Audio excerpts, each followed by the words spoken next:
Salam, Vaşinqtondan Amerikanın səsinin bu həftəlik showbiz xəbərlərini mən Bəxtiyar Zamanova izləyirsiniz. Bugünkü verilişimizdə 3 məşhur haqda danışacağıq.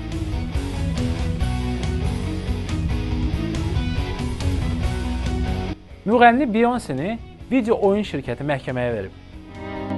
Beyoncé yeni problemlə üzləşməli olacaq. Daily Mail Britaniya qəzetinə istinadən rəqs video oyun layihəsində işini dayandırdığına görə Gate 5 video oyun şirkəti hamilə primadonnanı $100 milyon məbləğində cərimə ödəməsi tələbi ilə məhkəməyə verib. Qəzet açıqlayıb ki, Beyoncé daha çox pul tələb etdikdən sonra gözlənilmədən layihəni tərk edib. Aprel ayında ilk dəfə məhkəməyə verilən ulduz prosesin ləğv edilməsini xahiş edib.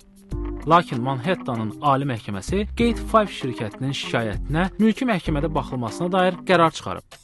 Beyoncé-nin vəkili buna etiraz edərək bildirib ki, ulduzun layihəni tərk etməyə hüququ olub. Belə ki, layihənin maliyyələşdirilməsinə dair möhlət artıq bitmişdir. Bu mübahisənin necə başa çatacağını bilmirik. Ümid edirik ki, hamiləlik dövrü yaşayan Beyoncé stressdən uzaq ola biləcək.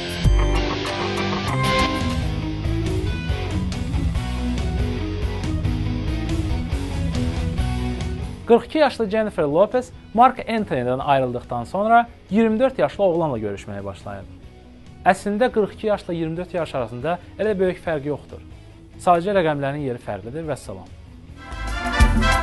Jennifer Lopez keçmiş həyat yoldaşı Mark Anthony ilə yaratdığı Latin istedadları şousu üçün Cənubi Amerikada yeni istedadlı gənclər axtarır. Amma Mark onunla deyil.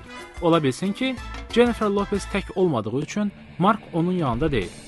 Jennifer Lopez Cənubi Amerikaya Casper Smart adlı 24 yaşlı yeni sevgilisi ilə səfər edir.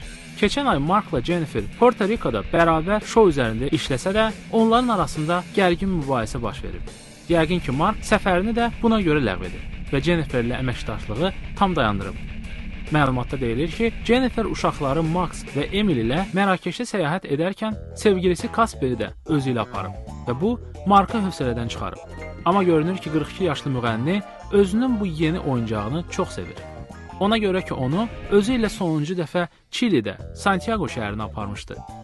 Mark Anthony yəqin ki, bunu belə qoymayacaq.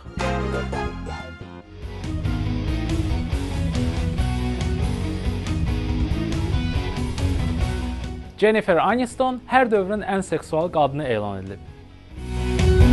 Jennifer Aniston hər dövrün ən seksual qadını elan edilib. Men's Health jurnalında Amerikanın ən cazibədar qadınlarının siyahısı dərc edilib. Siyahıda Aniston hətta aktrisa Angelina Jolie'ni də keçib.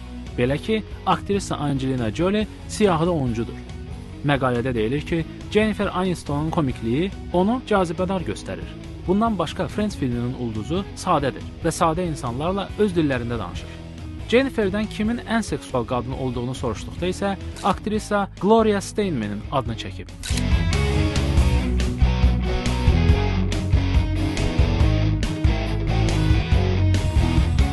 Bununla da Vaşinqtondan verilişimiz başa çatır. Siz isə Amerikanın səsini həmişə olduğu kimi www.amerikanınsəsi.org-da izləməyə davam edin.